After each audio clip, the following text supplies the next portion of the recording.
Hi, it's Logan from Sleepopolis.com, and today I'll be comparing the Nectar and GhostBed mattresses. Now these are both all-foam bed-in-a-box mattresses that come in at about 11 inches in height, but they have really different feels to them. The Nectar uses a lot of memory foam to provide more of a sinking in feeling, while the GhostBed has more of a balanced foam feel with a bit more mobility. Now today I'll be comparing and contrasting the materials used, the feel and firmnesses of these mattresses, as well as going over a few test results. But if you are looking for more of a deep dive into either of these, you can find the full reviews of these, as well as many other mattress reviews by Googling Sleepopolis mattress reviews. But for right now, let's jump into the comparison of GhostBed and Nectar mattresses. So I want to start out the comparison talking about the materials used in the construction of both the Nectar and GhostBed mattresses.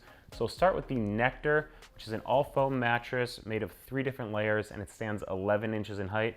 Now the cover is a cotton and tencel blend. Tencel is a natural material that's known for being pretty breathable. I do also want to point out that the cover is quilted with an inch of gel memory foam, so it gives you some immediate kind of contouring feeling around your body. Now the gel memory foam is used because memory foam can tend to have this reputation of trapping a bit of body heat, causing you to overheat during the middle of the night. So a lot of companies will use a gel infusion to help kind of draw heat away from the sleeper and defend against some of that body heat trap. Now below that we have the comfort layer of the Nectar, which is 3 inches of memory foam, and below that there's another inch layer of memory foam, so combined with the inch quilted into the cover of the mattress, on top of the Nectar we have 5 inches of memory foam. Now that's really thick layer of memory foam for kind of any mattress, not just a bed-in-a-box mattress. So what that's going to do, it's going to allow you to sink really deep into the mattress. Memory foam kind of has this initial firm feeling to it, but because it reacts to the pressure and the heat of your body, it allows you to sink in, kind of cradling your body, which is really nice for pressure relief. And 5 inches on top of the mattress is quite a bit of it, so if you are a side sleeper, it's going to allow you to sink really far in so you don't feel pressure points forming at the shoulders and the hips, which is really nice. So below that, you have a 6-inch high-density polyfoam support layer. This high-density polyfoam is a really common layer used in a lot of bed-in-box mattresses. It's a firm material and provides kind of the overall support to the mattress, so it supports the memory foam layers, which are pretty soft on top of the mattress, as well as provides some deep support to the sleeper on top. Now let's talk about the materials used in the GhostBed mattress, and we'll start with the cover, which is a polyester and viscose blend. It's got kind of this soft, cozy feeling. Now immediately below the cover, there's an 1.5 inches of latex foam in the comfort layer. Latex foam is known for a couple things, one of them being it's got some good bounce to it with a quick response to pressure, meaning you're going to have some pretty decent mobility, be able to roll around on the mattress without feeling stuck in it. And 2, it does a good job at dissipating body heat, so it doesn't trap heat in the same way that some other foams like memory foam can, so it helps you sleep a little bit cooler. Now below that comfort layer, they have kind of a contouring layer, which is 2 inches of gel memory foam. Now again, they've used this gel infusion in the memory foam to help kind of dissipate body heat, draw it away from the sleeper, guard against some of that body heat trap. And they've also, by placing it beneath that 1.5 inches of latex foam, done a couple things. They're defending against feeling stuck in the mattress. Again, memory foam can cause people to feel that way sometimes, so they want the pressure relieving benefits of the memory foam, but they want to help you kind of change positions without feeling stuck in the mattress, so they place it below the quicker responding latex foam. And also they're again defending against kind of body heat trapping in the memory foam by placing the latex foam kind of closer to the sleeper in this situation. Now at the base of the mattress, in the support layer of the GhostBed, there's 7.5 inches of that high density polyfoam we talked about earlier. It's a really firm material common in bed-in-boxes that provides support to the mattress overall. Now that we've seen what makes up these mattresses, it's time to get a little bit of an idea of how they feel. So I'm going to start with the Nectar mattress, which in my opinion has kind of a 6 to 6.5 out of 10 firmness on the firmness scale, putting it right in that medium range. Now I have heard from some of the commenters on previous videos that they find the Nectar to be a little bit firmer than that. If you have ever tested out or slept on one of the mattresses in my reviews or comparisons and either agree or disagree with my assessment of it, please let me know in the comments. It's really nice to get a wider range of opinions on these mattresses. It lets me give better recommendations. Now, when I was lying on my back on the Nectar, I did feel myself sinking into that kind of quilted cover a little bit of contouring around my body, as well as filling in the space beneath my lower back. I definitely didn't feel like I was kind of sinking straight through the mattress with my weight evenly distributed. Still some good support, medium firmness. So I think the Nectar is a good choice for back sleepers that do want some of that kind of memory foam kind of hug around the body. I will say that changing positions on the mattress is a little bit slow because that slow response to memory foam, just kind of the nature of the material, that slow response kind of lacks bounce, so it's not as good mobility because of the memory foam. Now once I rolled onto my side, this is where I think the Nectar really shines. You know, we talked earlier about the 5 inches of memory foam on top of the Nectar, allowing you to sink really deep in, which is great for side sleepers. You know, when you're a side sleeper and if you kind of butt up against a firmer layer in the mattress as you go further into the support layers, kind of jams you up, can cause some pressure points forming. We hear it a lot about pressure points forming at the shoulders and the hips for side sleepers. So all that memory foam allowing you space to sink into the Nectar is a really big plus. Another thing that's nice about all that space for shoulders to sink into on the Nectar for side sleepers is that it allows for spine alignment, which is great again. So that is why I really think that the Nectar shines for side sleepers. Now rolling onto your stomach, stomach sleepers are kind of the opposite of side sleepers in general, tend to prefer firmer mattresses. I did feel like my hips were sinking into the Nectar, which isn't great. It can kind of throw you back out of alignment, kind of if your hips are sinking deep into the mattress as a stomach sleeper. So I think the Nectar is a bit better for side sleepers than stomach sleepers.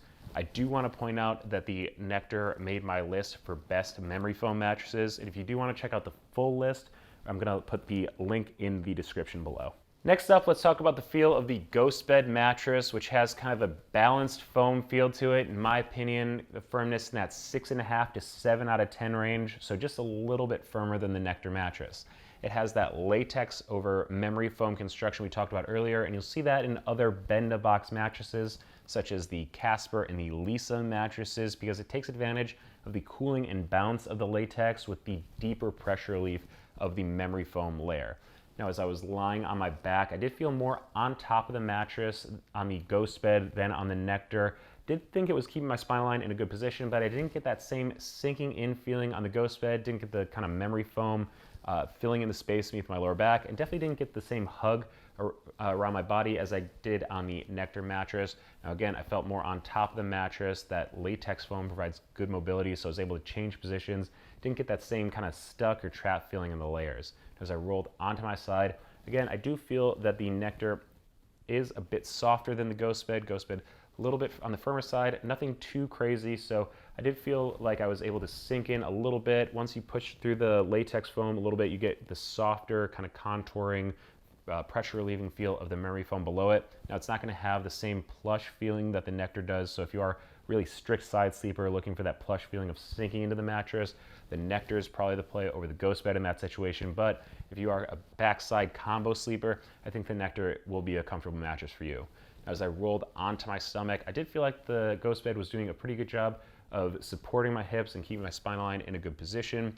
Again, it's a balanced foam feel, so it's not the firmest feel. If you are a really strict stomach sleeper that likes something more along the lines of a wooden board, a really firm mattress, you're a little bit heavier, need a little bit extra support, I don't think the GhostBed is going to provide that level of support for you. But again, if you are a combo sleeper, I think it could be a good choice.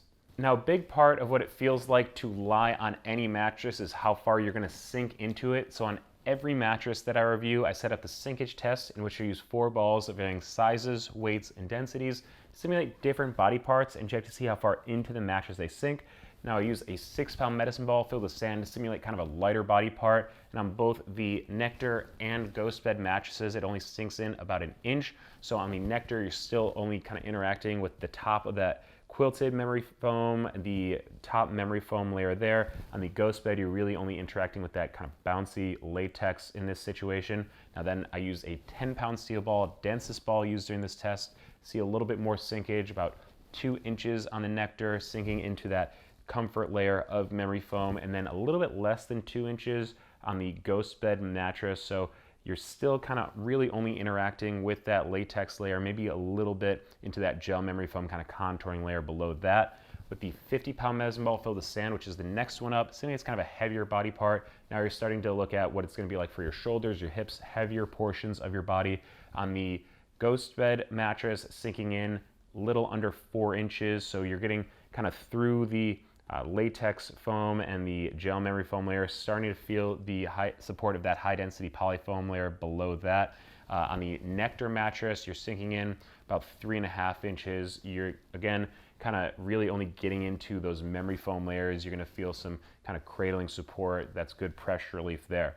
Now we have the 100-pound medicine ball. Again, feel the sand. If you're a bit bigger, kind of the center mass of your body, think of it that way.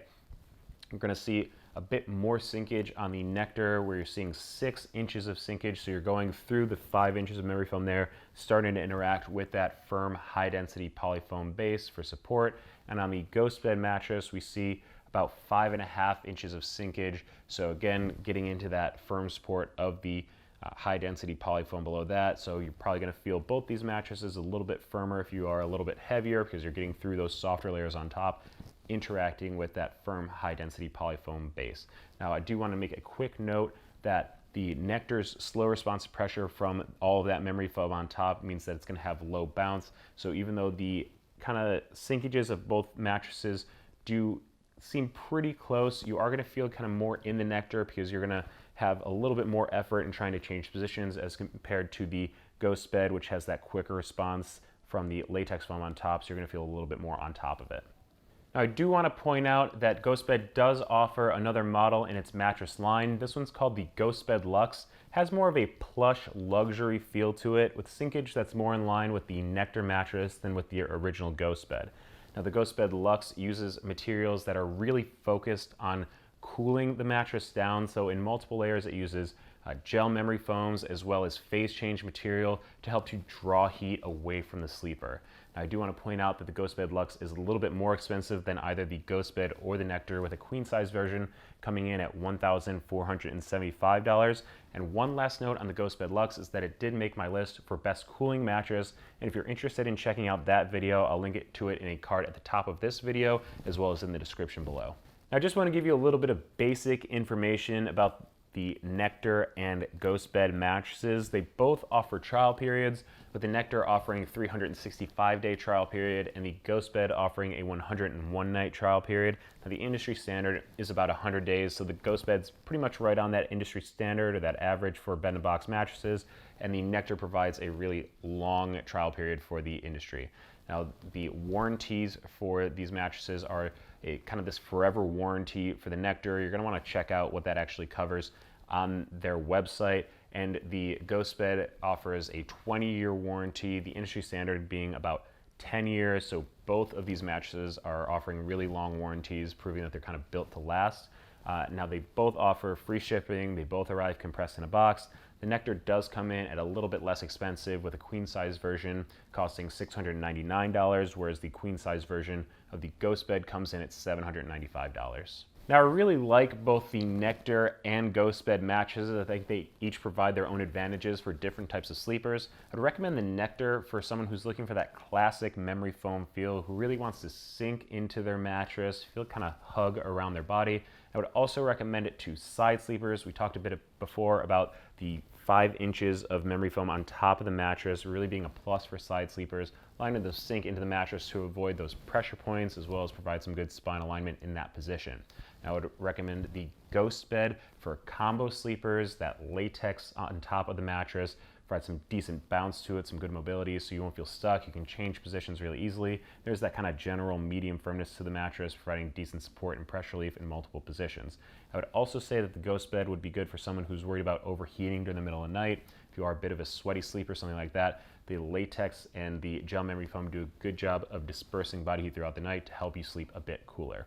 Now, those are some really general recommendations, but if you are looking for a personal recommendation, please feel free to leave a note in the comment section below with some information about yourself, some of your sleeping preferences, and I'll be sure to get back to you. Also, if you haven't already, please subscribe to the Sleepopolis YouTube channel, as we're going to keep putting out more content that's going to help you get a better night's sleep. And please follow us on Facebook and Twitter so you don't miss any of our new reviews, any of our sleep news, or any of our giveaway announcements. So that's it for the comparison today. I hope it was helpful. Have a nice day.